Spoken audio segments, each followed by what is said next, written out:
This past weekend, Sotheby's auctioned off a Ferrari Luce for $40 million. And somehow, that's not the craziest part of this whole story. The part that everyone seems to be talking about are these two things. Number one, most importantly, why? And two, is this, dun dun dun, tax evasion? And most people are getting both of these wrong. So today, I need you to grab your tin hats and sit down with me, because by the end of this video, you'll know the truth behind this money laundering comment in car auctions and why this scenario is even weirder than all the internet rumors you're reading online. Now, since the dawn of time, human beings have thrived off of taking advantage of each other. And between natural disasters and a few thousand years of war, we've also learned that if you can create excitement around buying something, people will pay more for it. This created the concept of the Colosseum and auction houses, a place where the value of things are made up by demand and speculation, and that's usually about it. Now, auction houses do two things very well. They take advantage of the buyers, and they figure out how to do it legally. Now, no matter how expensive the car is or how small the trinket is, auction houses have always done things to drive up the prices of things because they are incentivized to make the thing worth more money because they take a bigger cut of the commission check. Usually, this information is publicly stated on websites. Now, there are ways that they do this, sometimes legal, sometimes not. There are things like shill bidding, an odd thing where people fake bids to artificially inflate prices. Now, credit where credit is due, Sotheby's doesn't allow this on their website, but it is a tricky thing to enforce. Now, there's also chandelier bids that come from my grandma's ghost because they literally don't exist in the room, but the auctioneer will act like they did. This is not illegal and will almost always happen up to a reserve point. And the internet is saying that both of these things happened during this auction. So I watched it, and there's really no way to prove that there was any shill bidding, and because of how prestigious an event like this is, don't even quote me on how I say this, with the caliber of cars, I'd say that probably didn't happen. But chandelier bidding, absolutely. This year's car took 4 minutes and 1 second to go from $1 million to $40 million. And last year's SP3 took 6 minutes and 19 seconds. Both of which had really weird instances between the millions of dollars where it just kind of bumped up and sped up. They were like roundup bids. 2.5 to 3 million. 4 million to 5 million all happened within less of a second without a clear indication that they were talking to another person. After $10 million, almost every bid was after 10 seconds until it was up to $30 million.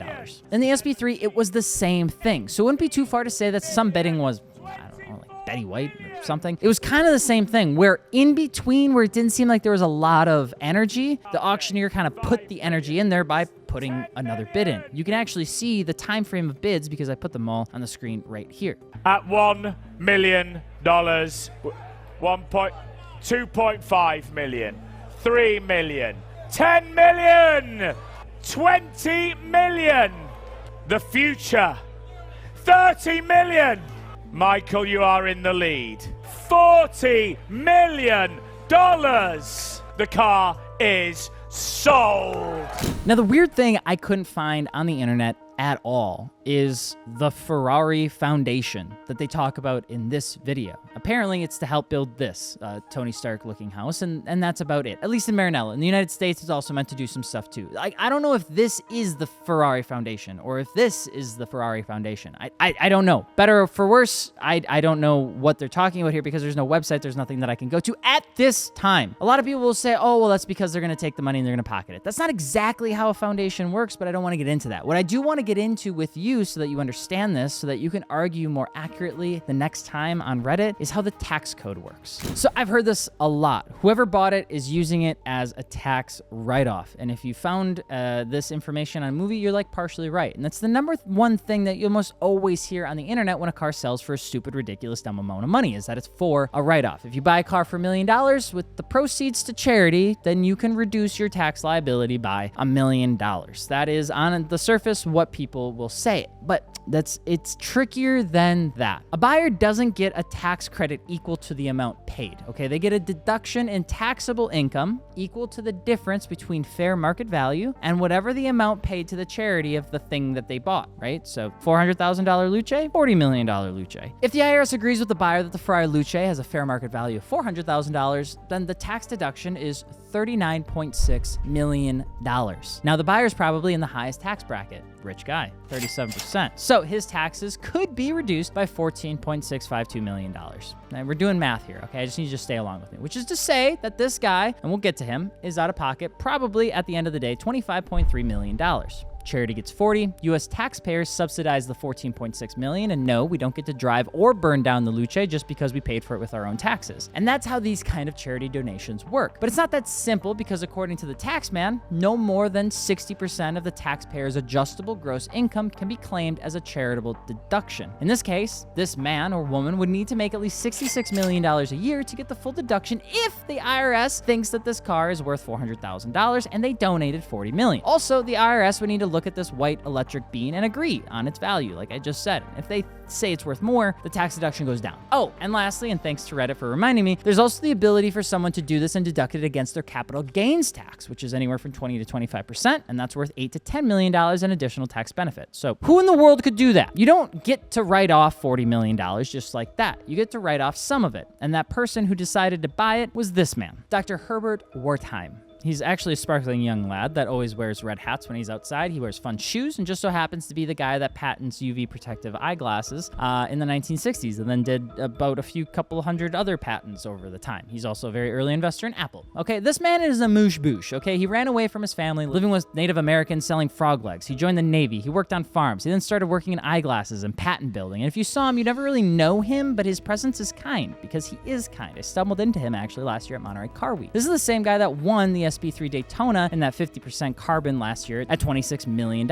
Again, a charity donation. But did he use it for a tax write-off? That's probably the question that you actually want to know. The answer is probably, but that's not his primary motive. At a net worth of $4.6 billion, that's only 0.8% of his moolah. And since he signed the Giving Pledge, which is a whole thing, he'll have to donate at least $2.3 billion of it to philanthropic causes. $40 million is a large drop in the bucket, but still a small drop in the bucket when you consider you have 4.6 to burn. So the idea that there's a tax benefit, yes, but not quite. Now, the idea that there's money laundering in process, that is just not true. Because the SP3 last year was a $26 million donation, this May, he also donated $100 million to the Baptist Health South Florida. He donated $20 million to FIU, $25 million to the University of California, and $65 million to the Florida State Business School. Why? Because he actually has a goal to donate all his wealth before he, So is there a secret Illuminati that's actually running the Ferrari Foundation and the M-Tech Ferrari campus that's 32,000 square meters? I don't think so, no. The donation was real, and the dude is chill, and auction houses feel a certain way to you and me because they'll always be the reason that affordable fun sports cars never stay fun and affordable. Just like getting deals on marketplaces these days is a fraction of what it was like when you used to get them on Craigslist. Things where you feel like a buyer used to have at least an equal playing field is constantly diminishing, which is why this whole situation feels so wonky. It feels like everything about the automotive community just lost from a passion project, but was gained as a corporate representation of something. Ferrari Luce selling for $40 million doesn't make sense because it shouldn't make sense, because it doesn't make sense. And we are constantly trying to finagle the idea that maybe, and just maybe, these things could be slightly rigged. But they're not rigged in the way that you would think. They're not rigged in the way that the person who's trying to donate money is a bad person. They just get an added benefit on the side. And maybe I would argue, although